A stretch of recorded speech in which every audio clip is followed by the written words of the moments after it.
Welcome back once again everyone to our coverage of the Forza Horizon 4 Olympic Games qualifiers. It's day 5, so that means today we're taking a look at the Japanese qualifiers with a live look on your screen from down on the track as Japan's final entrant rounds out their qualifying event. While all that's going on, let's take a closer look at the entrants for the Japanese. Alright, first up we're taking a look at the 2017 Acura NSX, currently running its lap on the track live as we speak, in fact, on the bottom right of your screen. Acura recently reviving the iconic NSX name for this, their first high-performance sports car in some time, blending Honda's well-known practicality and reliability with a bit of exotic flair to create a worthy successor to the popular NSX from the 1990s and 2000s. This one here with upgrades ringing in at a value of $208,750. So a good looking car here. Let's take a look at the numbers now. At S1 900 here, this vehicle here we see be upgraded with some engine, suspension, and tire upgrades to put it to the S1 900 level. Running the stock all-wheel drive setup, as we can see here. And some strong numbers all around with good acceleration and launch. Pretty strong handling and braking, and a top speed marker of 8.0, certainly a solid number here. But if we toggle this over, we can see 793 horsepower, 730 pound-feet of torque, and at 3,869 pounds, not exactly the lightest car out there, but does have quite a few horses behind it to give it some get-go. So let's take a look here at the tuning numbers now. And we can see acceleration and speed here. Taking a look at these, we have 2.3 and 5.1 for 0 to 60 and 0 to 100. Quite the strong numbers there, and 211.8 miles per hour for top speed. Certainly not on the fast side, but we've seen some good numbers put up as our cars target a specific speed on the back straight. And let's see, looking to braking distance here, it looks like somebody made a mistake in the testing facility, as we seem to have some missing data there, but we do have numbers on handling, as you can see here, so 1.17 and 1.27 for lateral Gs means that the Acura should do a decent job at handling those corners. Our second vehicle now is the 2017 Nissan GTR, the other modern supercar in Japan's lineup and a direct competitor to the Acura NSX, both being from the year 2017. Now, the Nissan GTR, a long-standing legendary lineup of sports cars spanning all the way back to 1969. But this here, the latest R35 generation, has been an incredibly capable and versatile platform for some serious performance, and a very popular tuner since it began in the 2007 model year. This exact one here, though, 2017, with some upgrades, rings in at a value of $171,550. So in fact, one of the cheaper vehicles we've seen so far, and perhaps the best dollar value. So let's go ahead and take a look at the numbers here. We can see the GTR running the stock all-wheel drive setup with some relatively minimal engine upgrades, but some suspension and handling ones that bring its handling and braking numbers up to 7.9 and 8.4.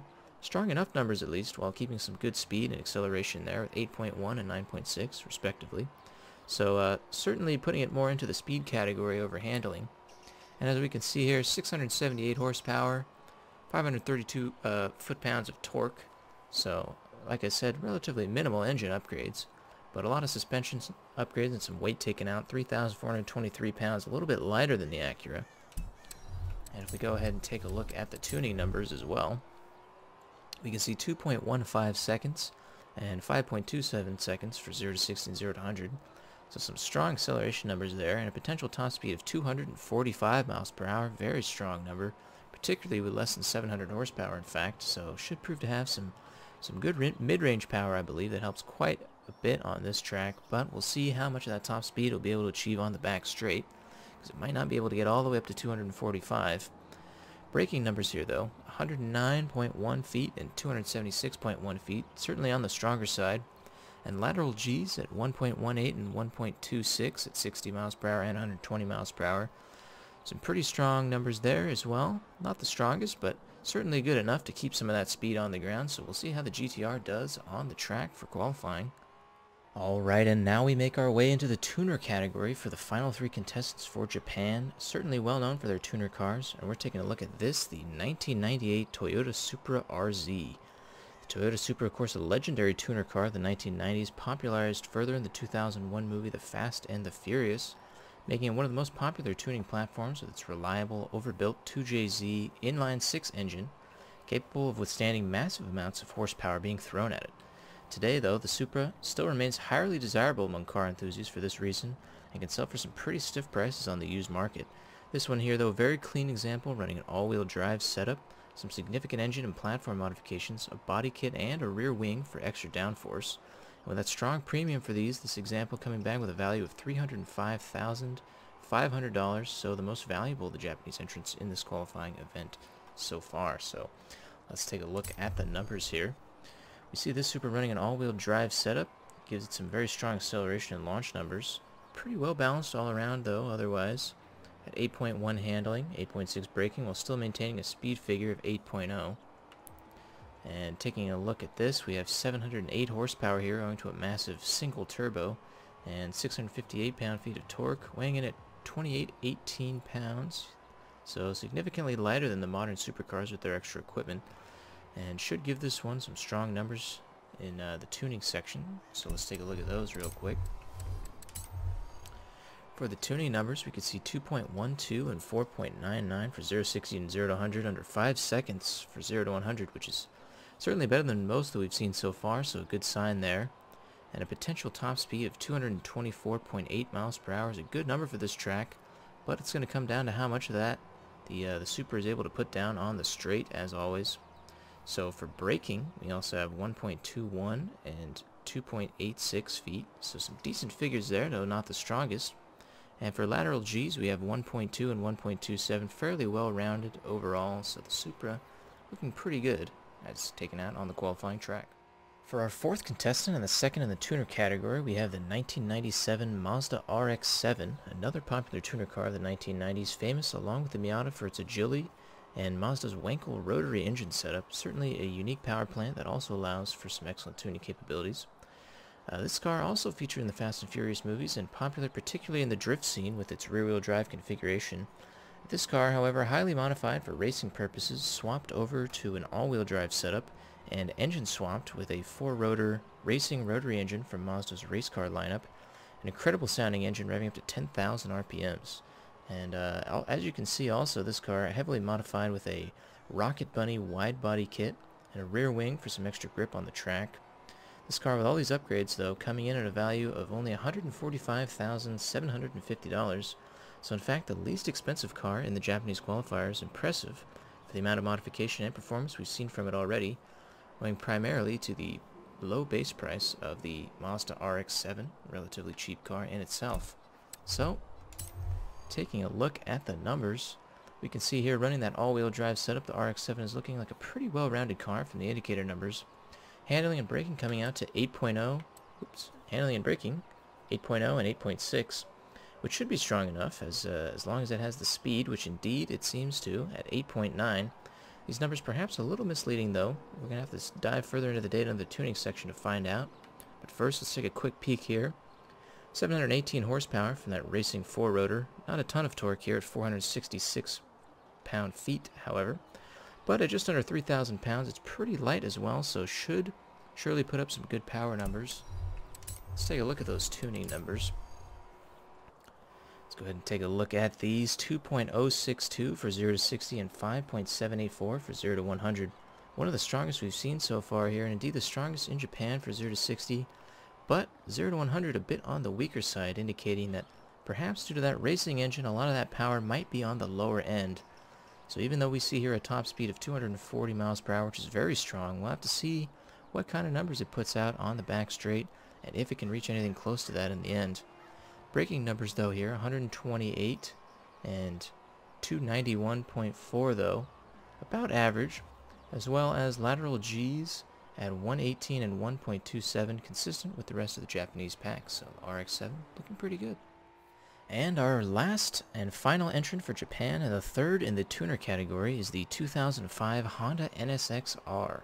Now, we've already mentioned a bit about the NSX with the second generation 2017 version earlier, but the original NSX, sold under the Acura brand in North America and under the Honda brand worldwide, was developed originally in the late 1980s and put into production in the early 1990s, a mid-engine V6 performance car designed by Honda to match the performance of equivalent exotic cars of the time period with better reliability and at a lower price point.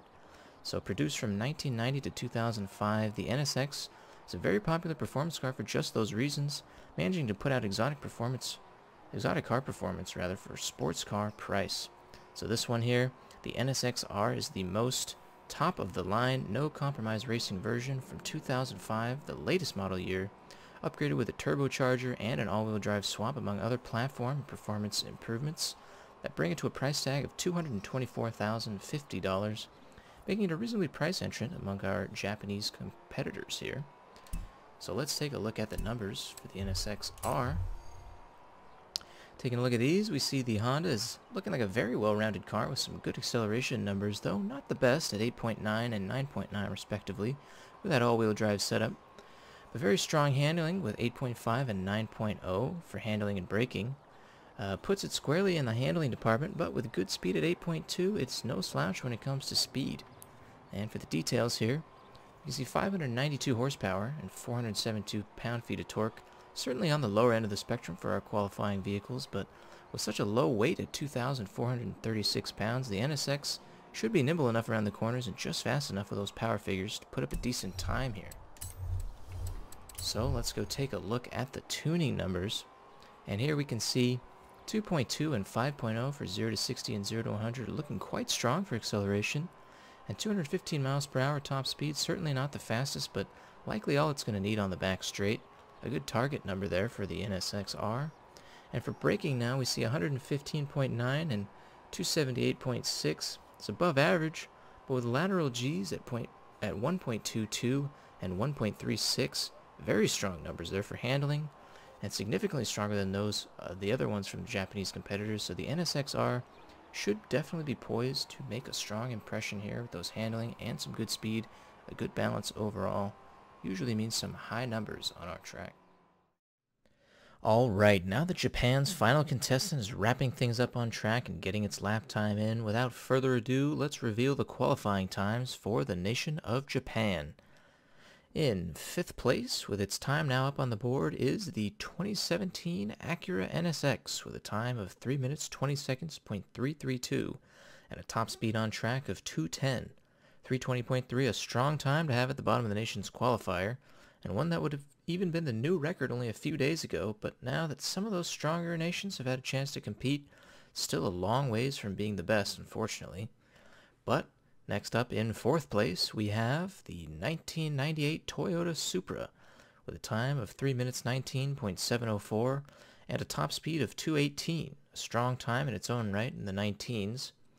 Though the Toyota Supra narrowly losing out to our 3rd place entrant, the 1997 Mazda RX7, putting up a time of 3 minutes and 19 seconds .437 and a top speed of 220 miles per hour.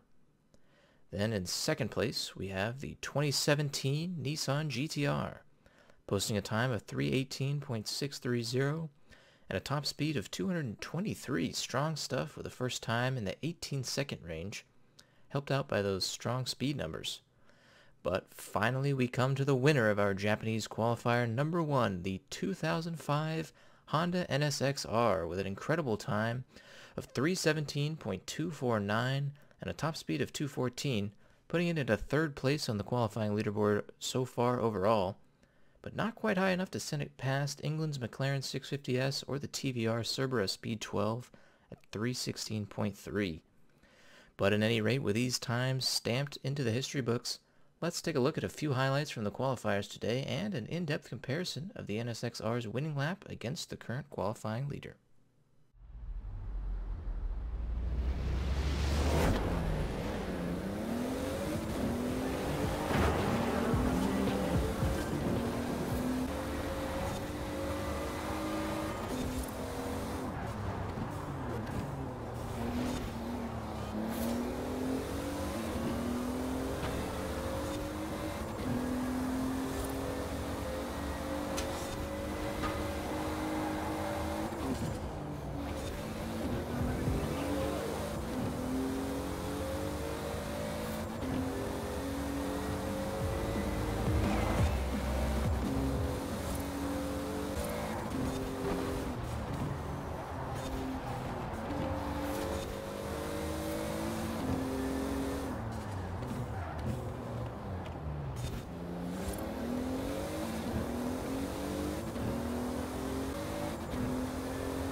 And now we're taking a look at a side-by-side comparison of the top lap times between our current qualifying leader, the TVR Cerberus Speed 12, and the winner of the Japanese qualifier, the Honda NSX R.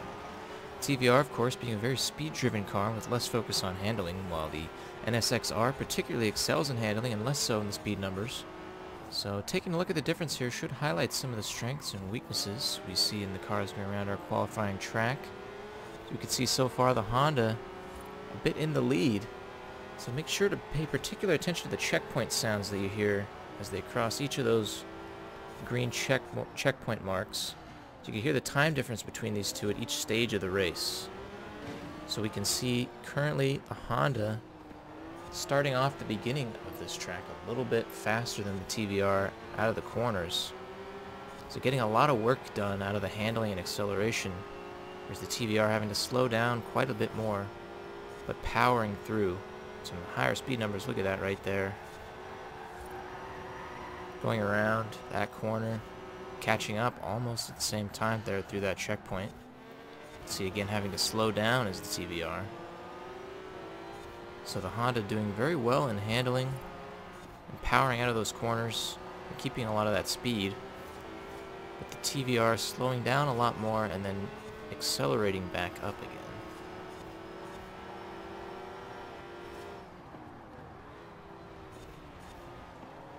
You can see starting to get closer there, the time difference, but the Honda's still in the lead by a relatively narrow margin. Coming now down towards the Horizon Festival corners. Getting pretty close here as the TVR powers through at a higher speed, and then right here we can see coming through the second Horizon Festival corner onto the back straight almost the exact same time. So they've caught up there. And now the TVR is in the spot where it wants to be. You can see the Honda getting a little bit faster acceleration in 0 to 60 and 100, I believe. But at this point, the TVR has now moved into the lead. Looks like 20 miles per hour faster here than the NSX. And now you can see the TVR has a significant lead. About a full second. And the back half of the course, the NSX is going to have to try to catch up. But as we know, nearly a full second of difference between these two. in the end. As we come now down to the town corners here. The NSX doing a little bit better to try and catch up with that handling. Narrowing the gap just a little bit. But as they come through the final corner and back onto the final straightaway, the TVR about to come across the line here. There we have it, at about a second's difference. Well, with all our highlights sorted, let's look at how the Japanese did on the overall qualifying leaderboard so far. We can see here that Japan doing quite well, actually, with all 5 of their entrants running times of 3:20 or below, placing all the Japanese cars near the top of the pack, with the Nissan GTR and the Honda NSX R taking the 3rd and 5th place spots, meaning that the top 5 spots on the qualifying board so far are occupied by 3 British cars and 2 Japanese cars. Breaking these times down here, though, the NSX R and the Nissan GTR, the standouts from the 2 categories from the Japanese, with the NSX R coming out on top by showing a great mix of acceleration and handling that sailed it through to the win. The GTR had a strong showing, though, packing a lot of speed into an all-around package that put down a strong number at 223 for the back straight. Just a little bit tough on the handling, however, meant that it couldn't quite reach the Honda's time. The RX7 and the Supra, though, both putting up similar times, representing the tuner category well with some good overall speed, but struggled a bit for handling with their aging platforms, this being ultra-modified to a high racing level, certainly taking a bit of a toll there for these two. And finally, the Acura NSX's time, still very good, but a bit of a disappointment for the Acura team as they were hoping to level a better challenge to the Nissan. Having some solid handling there, but ultimately just not enough speed to get it around the track fast enough. That one, definitely a killer for some of these cars we've seen already. But anyways, looking a bit further into the data, we can see Japan running all 5 entrants with all-wheel drive setups, and all of them sporting some pretty strong acceleration numbers as well.